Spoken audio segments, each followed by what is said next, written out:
on est... Là, on est bien. À quoi je T'as le ressemble? câble du micro en revanche dans le... Belzébuth.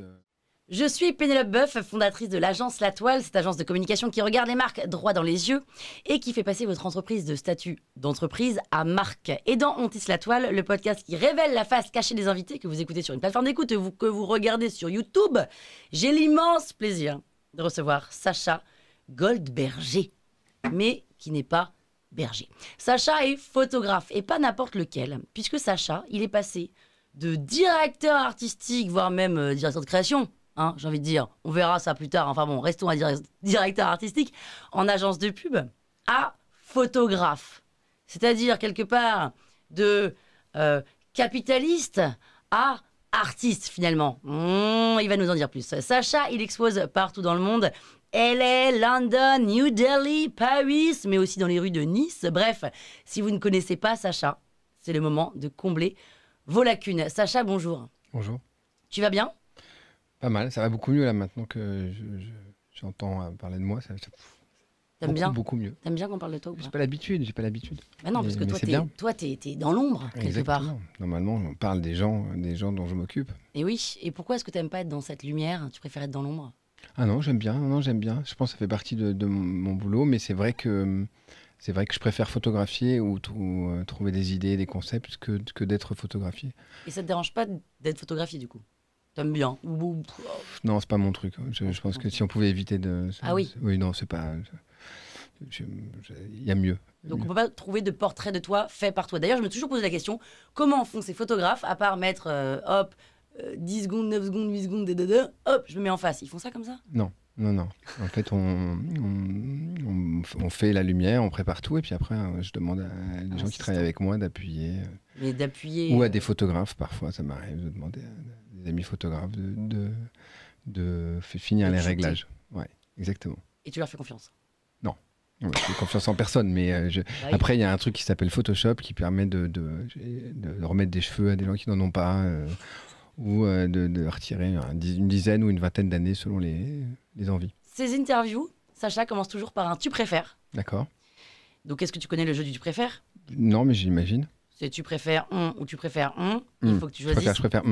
Sacha, est-ce que tu préfères ne plus jamais pouvoir préparer un shooting et devoir donc tout faire en impro? Et comme t'es un peu contre le fric, c'est le propre de... Voilà, hein. Ou ne plus jamais pouvoir shooter ever de ta life? Alors, je peux pas ne pas shooter. Donc tu préfères je préfère ne pas avoir de contrôle, même si c'est ma passion, raconter des histoires et les imaginer, mais ne pas shooter du tout. Alors après, on pourrait se dire qu'en même temps, si dans toute la vie, je devais juste faire des séries sans les imaginer, à ce moment-là, peut-être que je préférais peut-être ne pas shooter, mais trouver un autre moyen de m'exprimer. À ce moment-là, peut-être je fais plein d'autres trucs, des contes pour enfants, j'écris des scénarios de cinéma, donc je pense que peut-être j'irais faire le contrôle fric sur un autre projet. Mais ce que t'aimes par-dessus tout, c'est quand même la photo?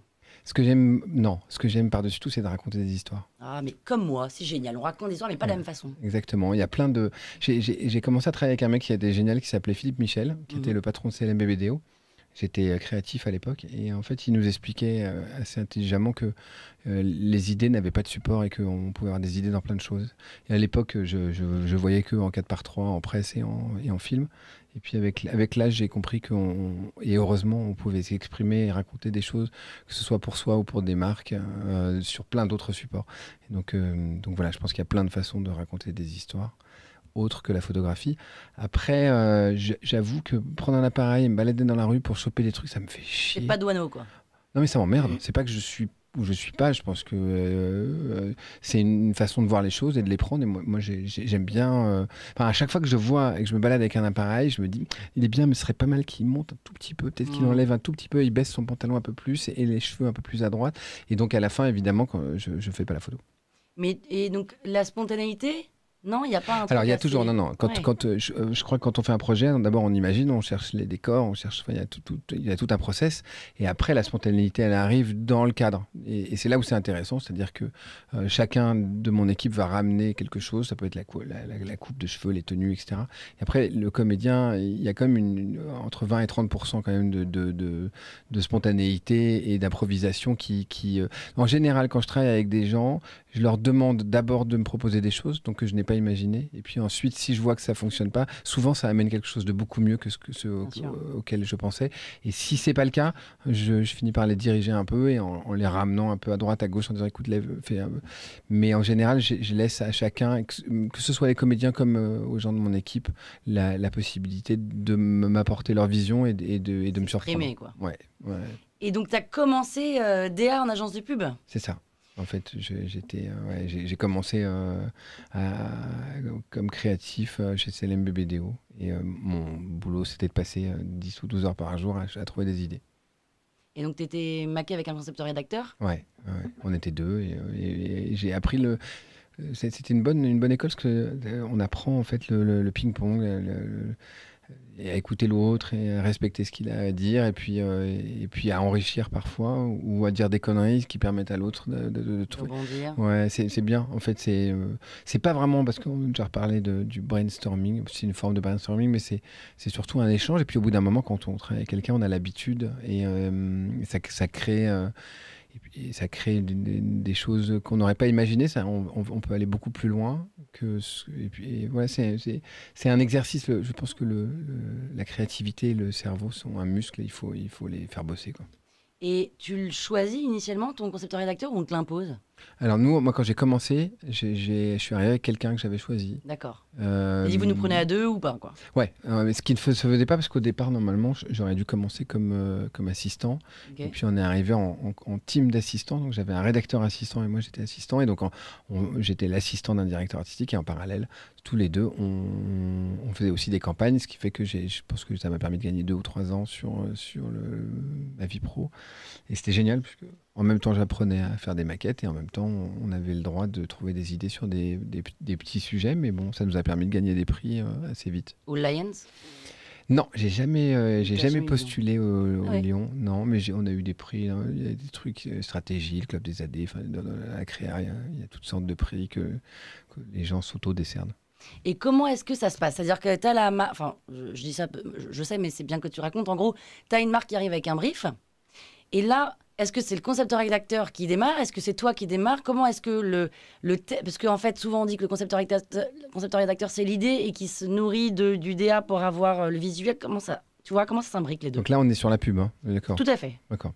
Sur la pub, en général, alors il y a une espèce de vieille idée qui dit que les concepteurs-rédacteurs ont les idées, puis les DA, ils font les maquettes. Oui. Ça a dû être comme ça à un moment donné.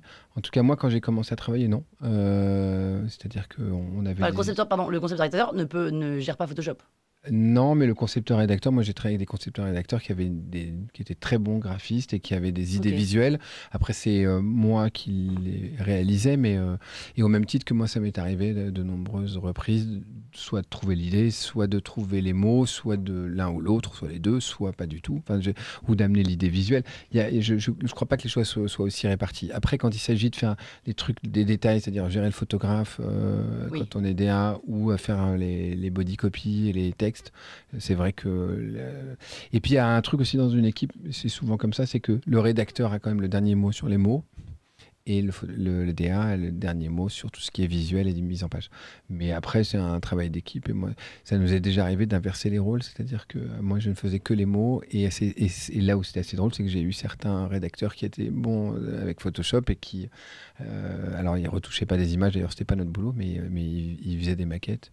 Et puis après, moi, on finissait de les corriger. Mais du coup, tu passes ta vie avec ce c'est un couple. Binôme, quoi. C'est un couple, c'est ça. Quand moi, j'étais créa dans les agences de pub, ça date, parce que maintenant, ça fait presque 20 ans que je suis photographe. Mais donc, quand j'ai commencé à travailler, oui, c'est un couple. On se voit plus que la personne avec qui on vit. Oui. C'est un couple. Et c'est assez marrant, d'ailleurs, un couple, parce qu'on partage tout, y compris des choses très privées, très intimes. Mais je crois qu'enfin, en tout cas, moi, quand je travaillais à l'époque, j'avais besoin de ça. C'est-à-dire qu'il y avait cet échange. Ouais, c'était génial. Donc j'ai eu dans ma vie, je crois, 2 ou 3 rédacteurs avec qui j'ai échangé des moments de vie incroyables. Des moments de fulgurance, de génie, de tout ça. Alors de génie, après, ça c'est pas à moi de le dire, mais en tout cas, il y a un truc quand j'étais créatif qui est assez difficile à vivre, c'est que systématiquement, on vous remet en question. C'est-à-dire qu'on peut faire la meilleure campagne du monde et gagner tous les prix. Le lendemain, il faut retravailler sur un autre projet. Et moi, en tout cas, à chaque fois, j'oubliais que ça avait marché 2 jours avant et que j'avais trouvé un truc génial ou une semaine avant. Être complet du doute, voilà, et avec les angoisses de ne pas trouver.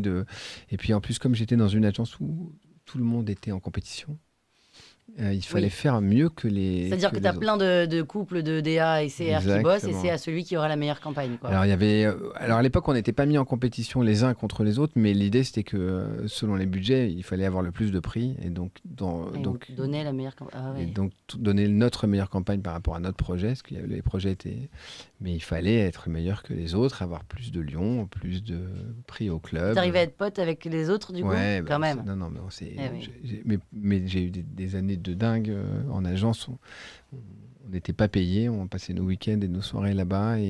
C'était à la 99 francs. Alors il a été avec nous. Il a commencé chez CLM. On l'a pas vu beaucoup, mais oui, un peu. Moi, je suis incapable de travailler si j'ai pas les pieds sur le bureau. Ah ouais. Ah oui. Encore aujourd'hui. Encore aujourd'hui, c'est-à-dire que c'est comme si mon cerveau n'était pas irrigué. Il faut que les pieds soient au niveau du menton. Souplesse, hein, yoga, tout ça, non? Souplesse, on est à fond. J'ai commencé très tôt. C'est vrai, ça aide. J'ai commencé à bosser à 21 ans, donc depuis 21 ans, j'ai les pieds sur le bureau. Et après, il a romancé ça et c'est assez rigolo. Mais c'était drogue, fête, teuf. Alors moi, j'ai jamais vu de drogue, donc non. Je pourrais le dire. Il y a pas de. Je n'ai jamais vu de drogue. Je dis pas que ça n'existait pas. J'ai jamais vu personne se droguer, jamais. Les créatifs avec qui moi j'étais. Alors peut-être que les gens autour de moi sont comme moi, mais je n'ai jamais vu rien du tout. Les fêtes, on sortait, mais on passait plus de temps à bosser, à trouver des campagnes que à sortir. Et voilà, donc non, moi j'étais pas dans les fêtes de Bec BD. C'est un personnage très particulier qui est arrivé avec, qui venait de ces univers-là. Et le milieu de la pub, c'est des bosseurs en fait. Tous les gens avec qui moi j'ai travaillé, on faisait que bosser. Et l'objectif, c'était ni de se droguer, ni de sortir, c'était de sortir la meilleure campagne. C'était ça notre drogue. Et voilà, après, je pense qu'il y avait autour de moi sûrement des gens. Sacha, tu as shooté parce que l'idée, c'était... en fait, j'essaye discrètement, comme ça, de bouger un peu. Non, mais regarde, il me shoot mon cadre. Non, mais c'est pas le cadre. Je pense qu'il faut à un moment donné être juste sur les trucs importants. T'as raison. Pardon. T'as raison. Je le remets comme ça. Et donc, voilà. Donc, l'important, c'est ça. Et attends, et pourquoi est-ce que pendant que tu parles, tu tiens la cam et tu fais quelque part un petit shooting de moi et moi je fais pareil avec toi et on va voir comment ça rend. Ouais, mais alors là, mais tu connais pas mes habitudes. Non, pas encore. Pas encore. Alors attends. T'as remis le cadre? T'as remis le cadre? Lui aussi tu l'as remis? Oui. Bien. Ah ouais. D'accord. Mais on peut faire ça. D'abord, je pense qu'on a exactement tout ce qu'il faut là. En termes de chaussettes? De chaussettes, on est bien. On est très très bien. Car ceux qui ne regardent pas sur YouTube, je dis YouTube parce que c'est très dur à dire. Comment tu dis? Pareil. Voilà. C'est une version canadienne. Voilà, ceux qui ne regardez pas sur YouTube, sachez que nous avons donc des chaussettes sur les micros. Pas du tout, c'est interdit. Bas de contention. Voilà. Ok. Et donc le process c'était ça, c'était tous à poil, et beaucoup de drogue, on est beaucoup sortis. Et en général, on se baladait avec des chaussettes sur le nez. Voilà, il fallait avoir un grand nez. Ouais. Ou alors c'est des très, petites chaussettes. Oui, c'est des modèles spéciaux pour les publicitaires. Voilà, et on n'en parle pas assez dans la littérature française. C'est comme les préservatifs de doigts. C'est ça. Enfin, de doigts. De doigts. Très très grand le Eh bien non. Enfin, non. Non. Préservatif de doigts pendant le Covid pour taper sur l'ordinateur et ne pas choper le Covid, etc. Il y a ça chez mon dentiste, jamais bien. On n'est pas bien au niveau du cadre. Attends, mais je vois pas du tout ce qui se passe. Oui. Il est bien ton cadre là, c'est bien parce que t'es photographe, fais gaffe, tu joues ta répute. J'ai arrêté ma carrière en fait là. Il y a à peu près 10 minutes. Je suis contente que tu nous l'annonces dans Antis la toile. Voilà, parce que j'ai commencé le. Il est pas bien ce cadre? Moi, visiblement. Mathieu n'est pas. Il n'a pas envie d'être sous le projecteur de la lumière. Et bon, ok, créatif, DA, combien de temps ça? 15 ans. Ouais, 15 ans. Mais un jour, tu t'es dit, non, mais j'en ai ras-le-bol de bosser dans l'entreprise, je veux faire de la photo, je veux l'image. Alors, ça s'est pas passé comme ça, vraiment. Mais en fait, je me suis posé toujours des questions en me disant, mais qu'est-ce qu'on fait après, quoi? Parce qu'on m'a expliqué qu'à 40 ans, c'était fini, on était bon à acheter à la poubelle. Je suis passé d'une agence très très bien à une autre agence très très bien. Et puis enfin, j'ai fait quelques très bonnes agences. Et puis, je suis tombé dans une agence pas terrible. Qu'on ne citera pas. Non. Qui s'appelle... Ah ouais, c'est elle. Presque le même. Ouais. Et là, en fait, on m'a appelé en me disant, on va faire les plus belles campagnes, tu vas avoir des prix. Et puis, ils ont commencé à perdre des budgets. Pas les miens, mais... et là, on nous a dit, non, il faut qu'on gagne de l'oseille. Là, donc, on va faire un truc. On va faire le bonhomme vert de CTLM, mais sur... Et donc, à chaque fois qu'on nous briefait sur un truc, il fallait qu'on trouve un truc aussi bien Évidemment. que le bonhomme vert de chez CTLM. Et là, je me suis dit... Toi qui as fait le bonhomme vert de CTLM ? Non, pas du tout. Et donc, je me suis dit qu'il fallait peut-être faire autre chose et que j'ai vraiment fait ce métier par passion et parce que j'adorais l'idée de trouver des idées, de créer, et puis la jubilation de sortir un truc chouette. Et je me suis dit, si c'est pour faire le bonhomme vert de chez CTLM, qui est sûrement très bien, mais j'avais pas fait ce métier pour ça. Et il y a plein de choses qui se sont... J'ai mon père qui est tombé très malade, mon amoureuse qui s'est barrée. Et donc là, en fait, j'ai fait un livre pour cette fille qui s'appelle... Avant qu'elle se barre ? Non, une fois qu'elle s'est barrée, elle est revenue. Grâce au livre ? Oui. Elle est restée ? Oui, pas longtemps, mais elle est repartie. Elle est restée, puis après, bon, ce qui devait arriver est arrivé. Ouais. Et le livre, à l'époque, s'appelait Le petit livre de Je t'aime. C'était une déclaration d'amour qui se trouve toujours. Enfin, il a changé de titre parce que pour des histoires enfin, l'éditeur, mais ça s'appelle Je t'aime tout simplement. Et donc, je lui ai offert ce bouquin. Attends, mais ça raconte quoi ? C'est un roman, c'est quoi ? Non, c'est des photos et des textes pour dire je t'aime. Des photos d'elle ? Non. Rien à voir. Il faut l'acheter. Enfin, de toute façon, je ne sais pas s'il est encore à vendre. Sur Amazon, peut-être. Peut-être en occasion, à 1,50 €. C'est Gibert, voilà. J'en ai vendu 130 000 quand même. Ah, quand même ? Ouais. Ah, c'est beaucoup, 130 000. C'est pas mal, hein. Ah oui. Il a été vendu aux États-Unis, en Allemagne. Traduit en plein langue. Dans plein de trucs, ouais. Et quand elle est revenue, j'ai continué à faire des pages. J'en avais fait 50. Puis Attends, mais elle est revenue grâce au bouquin, un peu ou... Je crois. Non, mais le bouquin, c'était pas le bouquin, c'était que je lui ai dit ce que j'avais pas fait pendant des années, c'est-à-dire que je lui ai dit que je l'aimais. Et c'est cette déclaration et cette forme de déclaration et le fait que ce soit différent. Et puis, quand elle est rentrée, je me suis dit, elle est revenue, maintenant on va pas s'arrêter, il faut continuer. Donc j'ai continué. Puis un jour, j'ai un de mes amis qui m'a dit, mais ce truc-là, en fait, moi, je suis incapable de faire ça, de dire ça à ma femme, et j'aimerais bien l'utiliser. Donc fais un bouquin pour... Attends, je suis incapable de dire je t'aime à ma femme. Non, mais de le faire comme ça. D'accord. Et tu vois, et donc il m'a dit, fais un livre pour dire je t'aime, mais qui soit un peu moins personnalisé. Et donc j'ai refait des pages, j'ai changé certains trucs, et j'ai été voir, c'est rigolo, j'ai été voir des éditeurs, et j'ai demandé à 3 éditeurs, il y en a 2 qui ont dit oui. Et le livre est sorti. Chez qui du coup ? C'était aux éditions du Seuil. Ouais. Et donc, alors les photos, elles étaient toutes floues. Quand j'étais voir l'éditeur, je lui ai dit, mais on va peut-être les refaire en net. Il a dit, non, c'est un livre d'amour, c'est pas un livre de photos. Ça n'est pas un livre de photos, mais c'est des photos avec des textes. C'est une disruption sur l'amour, voilà, sur une déclaration d'amour. Et donc voilà, et puis j'en ai fait un deuxième. Et là, j'ai été voir. Qui s'appelle Je te quitte. Ouais, il s'appelle.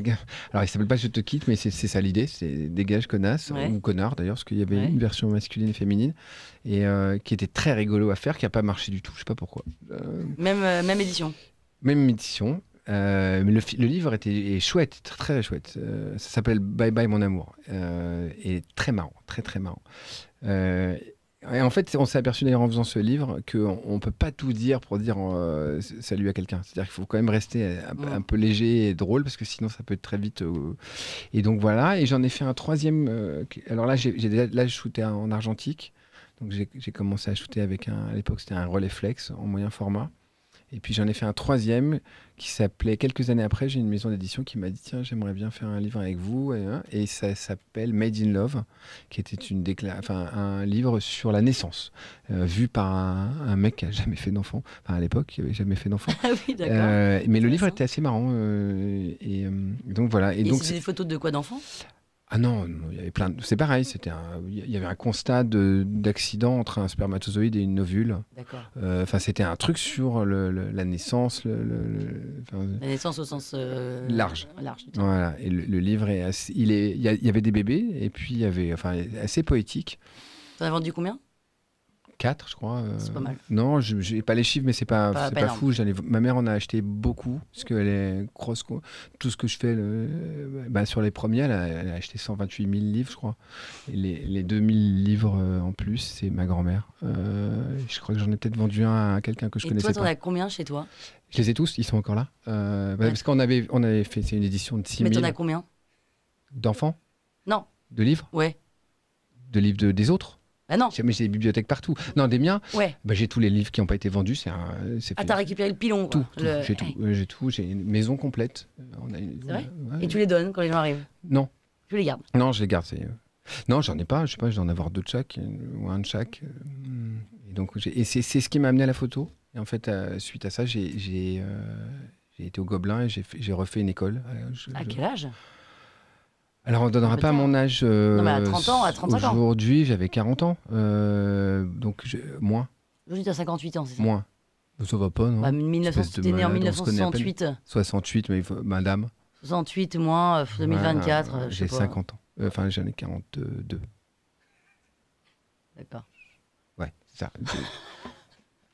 Ok. Donc, à 40-ish, tu vas au Gobelin. Ouais. Tu refais. Je refais. Ça, c'était. From scratch. Ouais. Et là, tu kiffes. Et là, je kiffe, et surtout qu'en parallèle, je commence à photographier ma grand-mère. Attends, excuse-moi, comment tu gagnes ta vie entre. Je fais des free.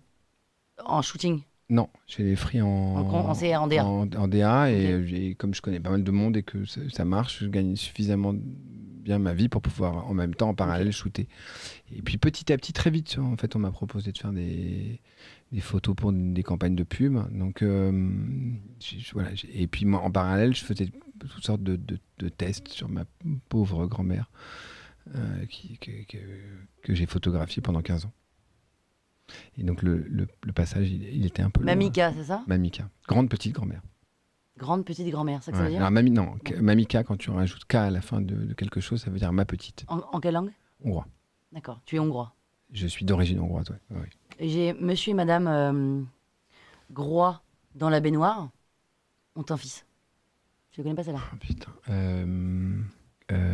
Grande-Bretagne? Gédéon. Ah, pas mal.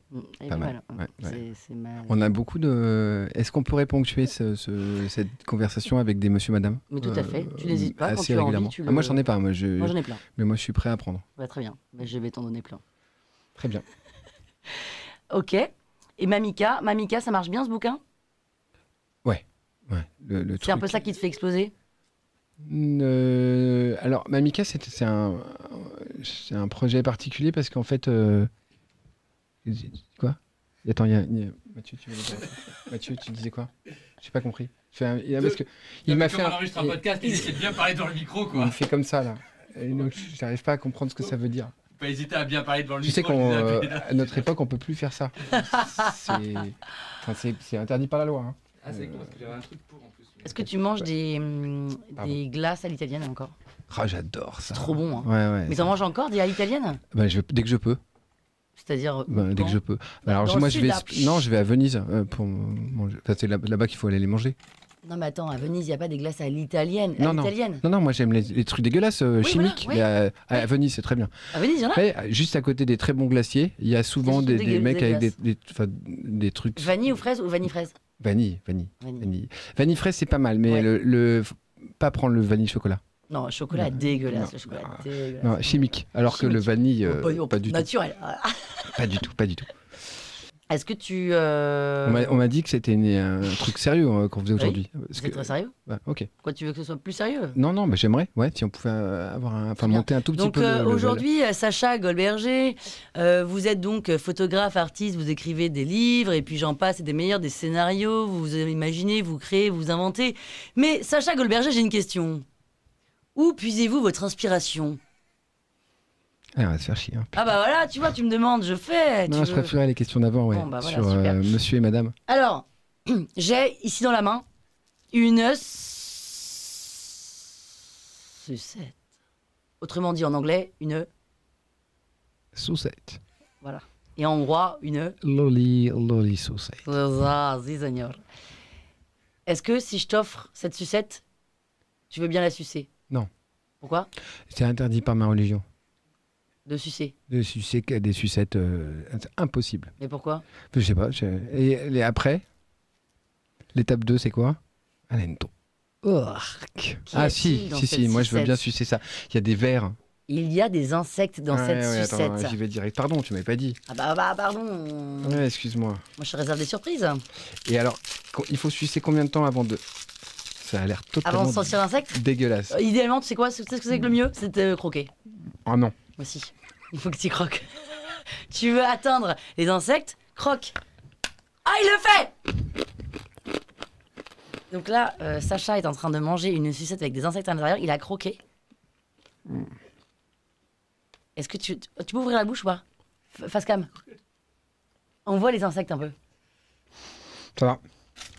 Mais c'est de la protéine. Hein. Ouais, on est Là, pour. t'es requinqué pour ce soir-là. Mhm. C'est bon ou pas? Ah, tu vois, il s'y remet. Il adore. Il adore. Il s'en met plein le futal. Plein le froc, comme on dit. C'est quoi un froc? Ça vient d'où? Moi, je vois.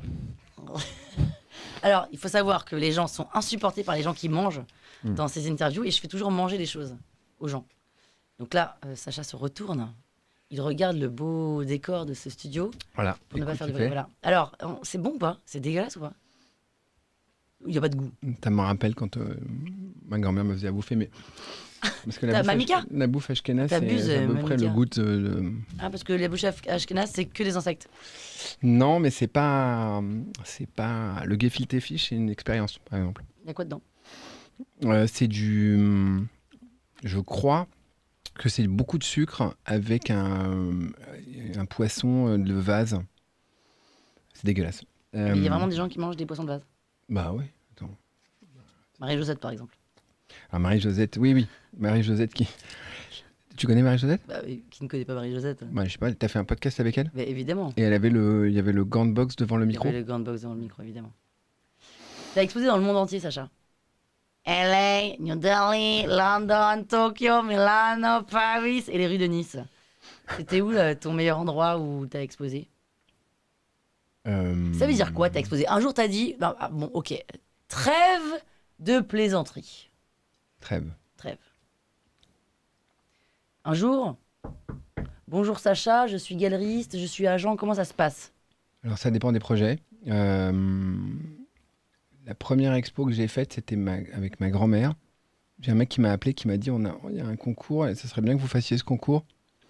Et si vous le faites, vous allez gagner. J'ai dit bon, je vais bien faire votre concours. Donc je l'ai fait. Tu as gagné donc? J'ai Ah, encore un t'as petit encore un morceau insecte. d'insecte entre les dents. Et j'ai exposé ma première série avec ma grand-mère. Où? C'était un truc pour la SNCF. Et c'était une chouette expo. Et puis après, en fait, on vous appelle. Enfin, moi, on m'a appelé jusqu'à maintenant. Et on vous dit, tiens, on a une expo. Je suis curateur. Cette série-là nous intéresse. Est-ce que vous êtes d'accord? Et donc, j'ai fait des expos comme ça. Et c'est souvent plutôt les gens qui... on va pas les chercher. C'est les gens qui vous appellent en disant, je connais votre travail. C'est le boulot des curateurs, en fait. Je connais votre travail. Ça rentre dans le cadre de ce que nous, on fait. Et effectivement, on a fait des expos. J'ai fait des expos dans des endroits que je n'avais pas imaginé voir. Et donc, j'ai exposé en Inde. C'est vrai que c'était génial. Pourquoi? Parce que d'abord, c'était une série sur ma grand-mère. Et donc, d'avoir la chance de pouvoir la voir tirée en énorme à New Delhi, de découvrir cet endroit, enfin, ce pays est fou. Incroyable. Ouais. Et puis de voir. Voilà. Et ça, c'est des choses qu'on peut faire que à New Delhi. Merci Sacha d'avoir éteint ton téléphone comme on te l'a demandé. On m'a demandé d'éteindre mon téléphone. Bah a priori Mathieu s'il a bien fait son travail il t'a demandé. Mathieu, le mec qui est là. Ouais le mec qui est là. Mathieu, tu m'as demandé ça? 3 fois. Ah, pardon. Oh là là là là là là là. Ok. Bah là, je vais éteindre. Hein. Et donc c'est vrai que voilà, c'est une chance. Puis après, il y a toute la... Parce que quand on est photographe, on fait des projets. Et on n'a pas vraiment de retour. On est avec ses assistants, son équipe. Et le moment de l'exposition, alors que ce soit en galerie, dans des festivals ou dans des foires, C'est le moment où on est en contact avec les gens et T'as un retour sur ça. ouais, et c'est génial. Donc, et j'étais en fait, bon, évidemment que je suis très content de découvrir que je suis New Delhi. Après, la série qu'on a exposée, des portraits croisés à Nice, c'était dément aussi parce que on est à la maison et que voilà, et que j'ai vu tous ces gens parce que je comprends pas très bien l'indien, et donc c'est vrai que quand les Indiens parlaient de ma grand-mère, j'avais du mal à tout comprendre, alors qu'à Nice, bien qu'il y ait eu beaucoup d'Indiens qui venaient, enfin qui sont venus de New Delhi pour regarder l'expo, à Nice j'avais beaucoup plus de facilité à comprendre les gens. Mais sauf que quand tu exposes dans les rues de Nice, on te paye pour exposer et après, on peut pas évidemment acheter tes photos, j'imagine. Alors Nice, c'est un projet particulier, parce que c'est un projet que j'ai fait avec Cultura, que j'ai fait pour Cultura, donc c'est un projet sur mesure. Et à un moment donné, dans ce projet, il était, la finalité, c'était qu'on ait des expos dans plusieurs villes de France. Donc là, il y en a une qui vient de commencer à Bordeaux, l'Opéra de Bordeaux. Génial. Et là, c'était Nice, sur la promenade des Anglais. Et donc, voilà, donc c'est un projet qu'on a fait avec toute mon équipe pendant 3 ans. Et la finalité, c'est l'expo. C'est pas, alors, c'est vrai que c'est bien de voir les images sur Instagram, mais moi, mon travail, c'est pas Instagram n'est qu'un support. Ça permet de communiquer, mais c'est les tirages. Et puis voilà, et tous ces gens et puis de montrer mes photos au plus grand nombre. Enfin, moi, c'est la raison pour laquelle j'aime ce métier. C'est-à-dire que si tout le monde peut rêver un peu en regardant des séries ou des projets. Donc voilà, il y a la photo, mais il y a aussi qu'est-ce qu'on en fait. Et donc le festival.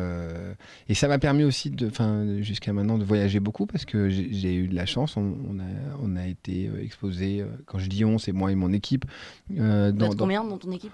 Alors, ça dépend des projets. On est entre 35 et 130. Arrête, oh là là, Sacha, allez.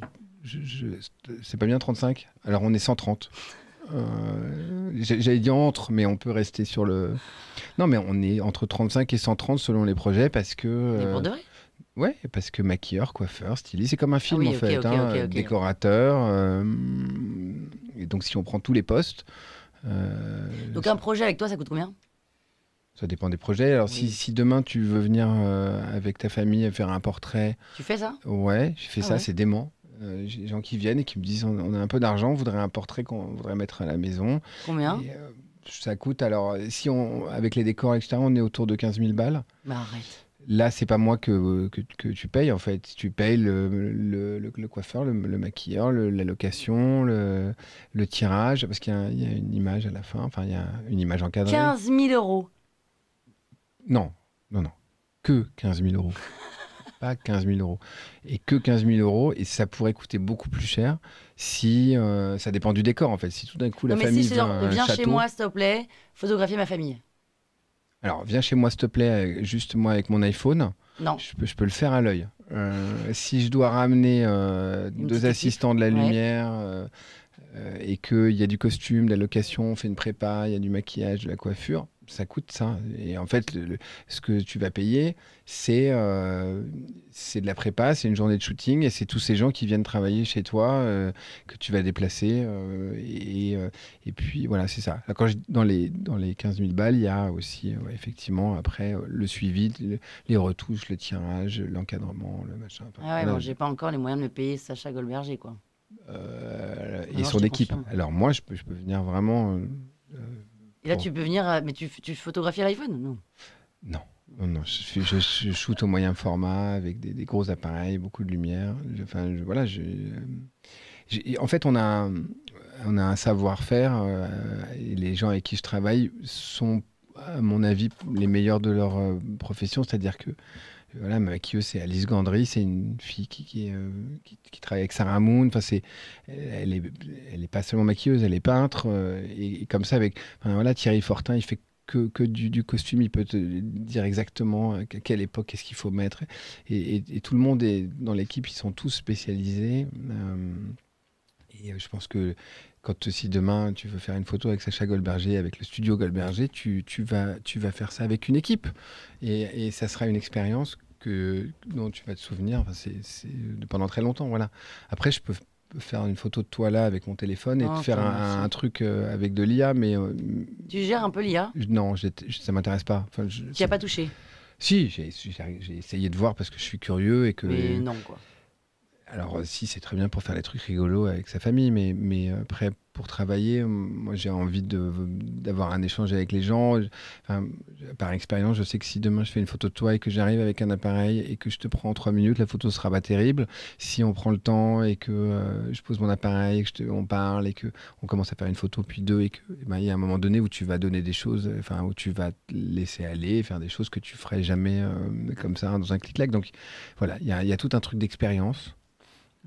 Qui me semble Tu vois, ça, c'est pas une expérience, par exemple. Tu peux refaire ce que tu viens de faire, Mathieu, là? Montre-moi ton expérience. Je débule un peu parce que c'est vachement à la mode. On fait des trucs Débule. avec des mouvements Ça veut dire débuler, ça? Oui, il paraît. Parce que la bulle de ta caméra, elle est traversée. Voilà. La Merci, bulle Mathieu. de ta caméra. Mathieu, tu veux un micro? Parce que C'est l'impression qu'il veut interviewer. Et quand tu vas dans une galerie, grâce à ton curateur, et qu'on peut acheter des photos, Alors ça, c'est encore un autre truc. C'est pas Ah. les curateurs qui t'amènent en galerie. En fait, alors là, c'est soit les artistes, donc les photographes qui vont voir des galeries en leur disant, écoutez, j'aimerais bien travailler avec vous, soit des collectionneurs qui vont les voir en leur disant, voilà, il y a cet artiste, j'aime bien ce qu'il fait, tu devrais voir son travail. Et après, en fait, le galeriste, c'est comme une espèce de super agent qui va... en fait, son métier, Organiser. c'est pas juste de vendre les œuvres. Enfin, en tout cas, un bon galeriste, c'est de t'emmener dans les bonnes foires, c'est d'aller voir des collectionneurs, c'est d'aller voir des institutions. Il y a tout un travail d'organisation et de vente. Alors, la vente est nécessaire parce qu'il faut payer tout le monde, que ce soit le photographe ou l'équipe de la galerie et la galerie. Mais c'est aussi un travail de fond pour faire connaître quelqu'un et pour avoir... ça peut être à des festivals, ça peut être... voilà, il y a un vrai travail. Le galeriste a un rôle très très important. De temps en temps, on me dit, mais vous n'aurez plus besoin avec Internet. Moi, j'y crois pas.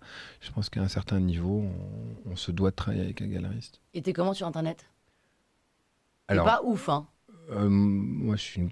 T'as pas 1 million d'abonnés, quoi. Non, j'aime pas les gens de toute façon, donc j'aime pas, je poste pas, et en fait, franchement, puis moins il y en a, mieux c'est. Enfin, je veux dire, j'essaie de... Quality and not quantity. Non, c'est pas ça, c'est que moi je poste des trucs dégueulasses, par exemple, ça m'arrive de manger des insectes pour dégoûter les gens, pour qu'ils se désabonnent. Parce que je trouve que le truc de j'ai plein d'abonnés, on m'adore, ça me fait chier. Jamais t'as signé des deals sur Instagram? Genre, est-ce que tu peux nous faire des photos d'eux, machin en story, en non, alors non, ce qui se passe, c'est qu'aujourd'hui, on a plein de gens qui vous contactent, Oui. au lieu J'ai un même d'aller projet. sur le site, ils vont voir en disant sûr. machin. Et donc, en général, si, c'est un très bon vecteur de communication et de contact. Ouais. Après, T'en uses pas, Oh toi, non, des alors en fait, en général, je peux pas travailler sur Instagram. C'est pas pour moi. Donc, quand il y a quelqu'un qui m'écrit, je dis, écoutez, renvoyez-moi un mail. J'ai une équipe qui travaille. Donc, voilà, si on envoie des mails à info@sachagoldberger.com, on va tomber sur quelqu'un de mon Info équipe. Info. Ah, info. Ouais. C'est bien, c'est original comme adresse Ouais, mail. bah, de toute façon, T'es- plus c'est plat et l'originalité, ça m'intéresse pas. Il y a Moi, un S à info? Non, parce que c'est qu'une seule. On T'as te le droit donne une d'en info, mais tu dis combien ça coûte? Ah non, ça c'est trop. Trop de questions. Voilà, une réponse. Est-ce que quand on est photographe, on n'est pas quand même un peu spécialisé dans quelque chose? Nature morte, portrait, Si. paysage. Moi, je fais que des animaux nus. Oh Non, on devrait. Non, mais on est spécialisé. Tu sais qu'au même titre qu'à un moment donné, on nous expliquait que si tu étais photographe, tu savais rien faire d'autre. Je pense qu'il y a des choses vers lesquelles moi je suis attiré, qui sont la mise en scène et les portraits. Si demain j'ai envie le reportage, c'est pas mon truc, voilà. Mais c'est pas parce que je suis pas capable de le faire, c'est juste que j'ai fait un truc il y a pas longtemps. Je suis fou de Bartabas et de ses spectacles. Et pour moi, c'est un génie. Et donc, je leur ai proposé. D'ailleurs, attends, il est pas mort là? Non. Ok, pas Il du est très vivant. tout. Ah oui. Non, c'est peut-être son cheval, mais lui, Peut-être. il est... Et donc, j'ai été voir. Enfin, moi, je suis ses spectacles depuis des années. Et je leur ai proposé de shooter. Et c'était un cauchemar. Pourquoi? Parce qu'il n'y a pas de lumière, parce que les chevaux bougent. Donc là, tu peux dire au cheval, non, la tête un peu, ça marche pas, en fait. Et personne ne t'écoute. J'ai prévenu en leur disant, ça peut ne pas bien se passer. Et le premier shooting que j'ai fait, c'était je pense que j'ai pas gardé une photo, tout était raté. Ah, dommage. Mais j'y suis retourné à plusieurs reprises et puis j'ai appris. Donc effectivement, on va pas aborder de la même manière une photo de mise en scène dans un décor en extérieur que une photo de sport, qu'un truc de reportage, que du portrait. Donc je crois pas qu'on doit se spécialiser, mais je crois qu'on a des prédilections et que moi, demain, si on me demande d'aller faire du sport, ça me fait chier. Et donc, idéalement, Sacha Goldberger, on le contacte pour... Alors, soit des portraits un peu décalés, soit on contacte Sacha Goldberger, soit maintenant on contacte plus Sacha Goldberger, on contacte le studio Goldberger, parce qu'on a monté un studio de création. Et donc on me contacte. Alors si c'est des gens lambda avec des cornes sur la tête, on parle du basique. Hein,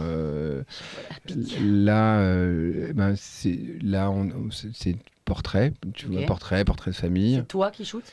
Toujours moi qui shoot. T'as pas d'autres photographes qui te remplacent ? Non. C'est sur Goldberger, mais c'est quand même toi le... Voilà, c'est moi, mais par contre, c'est mon équipe complète. Enfin, voilà. Et si c'est une institution ou, comme c'est déjà arrivé, ou une marque, à ce moment-là, d'abord, comme un studio de créa, on va trouver une idée, la proposer, et ensuite, avec mon équipe, on produit, on fait les photos, et l'idée étant d'aller jusqu'aux expos, et dans mon équipe, j'ai des attachés de presse. T'as une équipe de CDI ? Non, il n'y a personne en CDI. Non, c'est comme... Non, je fais pas un métier où on internalise les gens. Non, je prends les gens selon les besoins et selon les trucs. Donc c'est pour ça que je dis entre 35 et 120. Ma série sur les super-héros flamands, on était 120.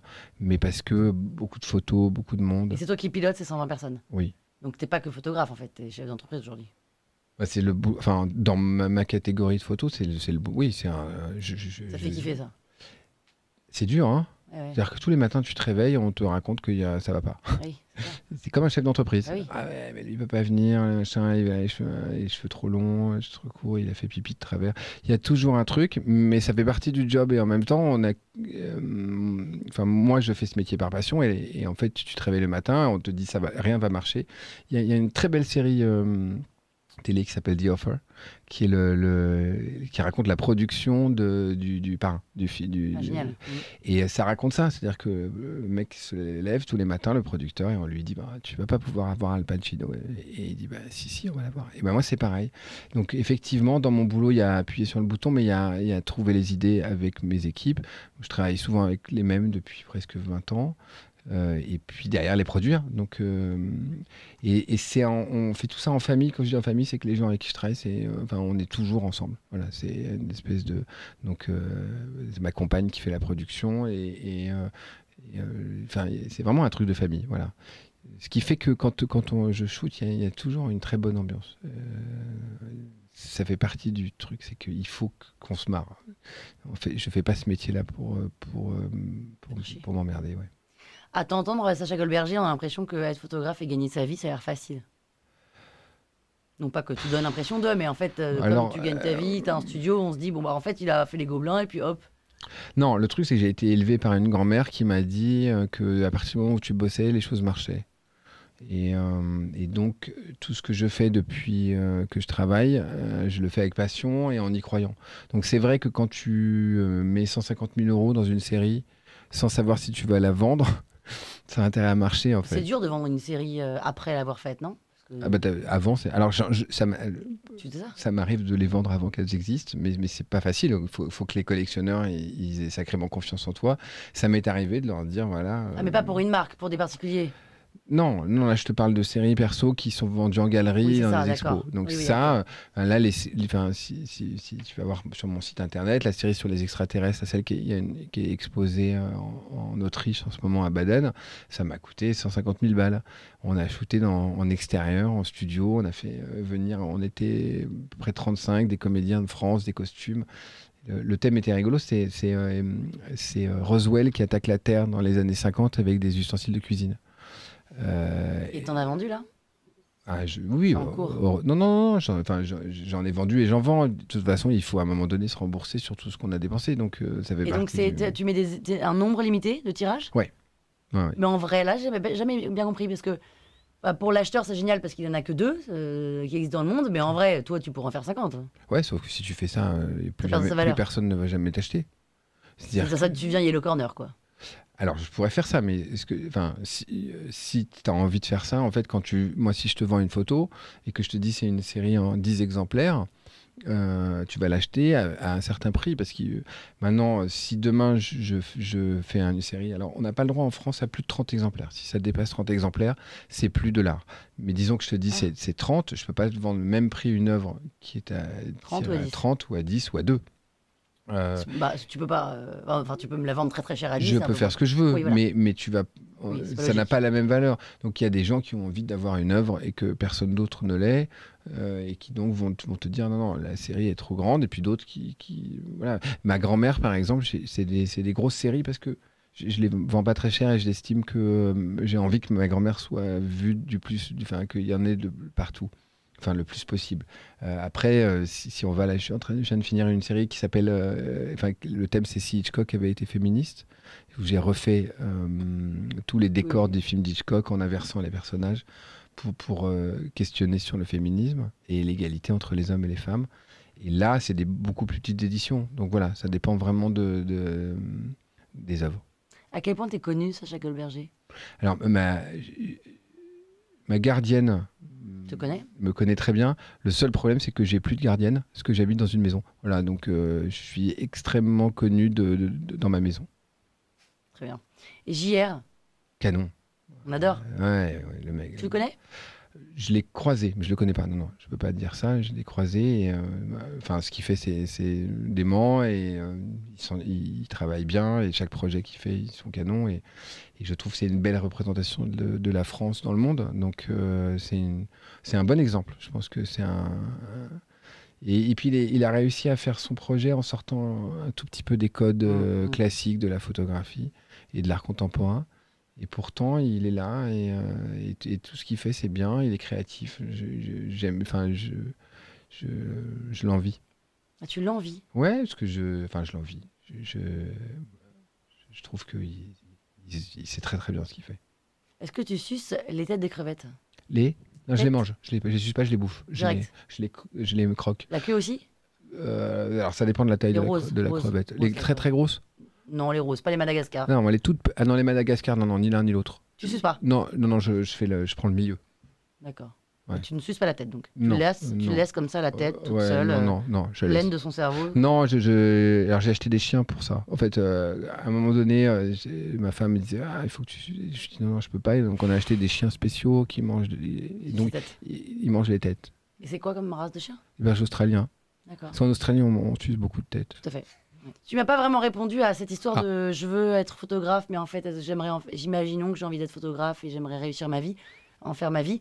À part me dire, en fait, croisier et travail, t'as que ça comme conseil? Tu peux nous faire un petit conseil face cam, là, à tous ces gens qui sont photographes, qui veulent vivre de leur passion de la photo? Écoute, je pense que si on veut que ça marche, il faut en tout cas tous les matins se lever et avoir la passion. Parce que sinon, ça marche pas. C'est trop d'emmerde. Mais attends, excuse-moi, je te coupe. Il y a quand même énormément de gens qui se lèvent tous les matins, qui y croient, qui ont la passion, et pour autant, ça ne marche pas. C'est quoi qui fait la diff? La diff, je sais pas. Je sais pas.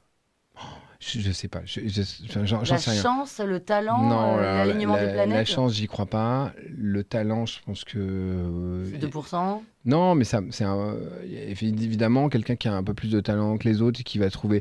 Mais c'est comme un chef d'entreprise. Pourquoi une boîte marche mieux qu'une autre? Il y a toute une combination de choses qui vont ensemble, combinaison de choses qui vont ensemble. En tout cas, je pense que c'est beaucoup d'énergie, de l'envie, de la passion. C'est-à-dire que moi, si demain je viens et que j'ai un super projet et que j'arrive à te faire comprendre que ce truc, c'est vital et qu'il faut le faire, on va le faire. Et étonnamment, c'est assez amusant parce que j'ai chez moi toutes sortes de petits carnets sur lesquels je fais des croquis. Je dessine comme un enfant Non, même les enfants, ils dessinent mieux que moi. C'est Marrant horrible. pour un DA. Ouais, mais quand je suis arrivé en agence, on m'a dit tu sais dessiner. Non. C'était la meilleure nouvelle parce qu'en fait, sinon j'aurais fini Rothman. Ouais. Et en fait, ce qui est très intéressant dans ces croquis, c'est que quand tu les regardes après coup, tu vois un espèce de bout de gribouillis avec le truc et machin. Et puis, juste parce qu'on a de l'énergie, parce qu'on a envie, parce qu'on se donne les moyens aussi. C'est-à-dire que quand je mets 150 000 balles sur une série, je me donne les moyens que ça Non, mais marche. ça, t'es déjà un cran. Pour avoir 150 000 euros pour mettre dans une série, avant ça, il y a des gens qui vont pas 50 000 balles à mettre dans une série. Comment on fait? Ouais, il faut bosser, traverse la rue. Tu vois, tu traverses la rue et Oui, mais tu bosses, t'as plein de photos. C'était pas et ça t'en les fais phrases quoi? de Macron là? Non, il fallait Si, traverser la rue. t'as un boulot en face. Ouais, c'est ça en face. Non, je crois que si t'as pas l'essence. En fait, il y a quand même un truc de conviction et à un moment donné, il faut arrêter de se poser des questions sur est-ce que ça a marché ou pas. Il faut y aller. Il faut faire ce qu'on a envie de faire. Mais il faut y aller. Il faut y aller.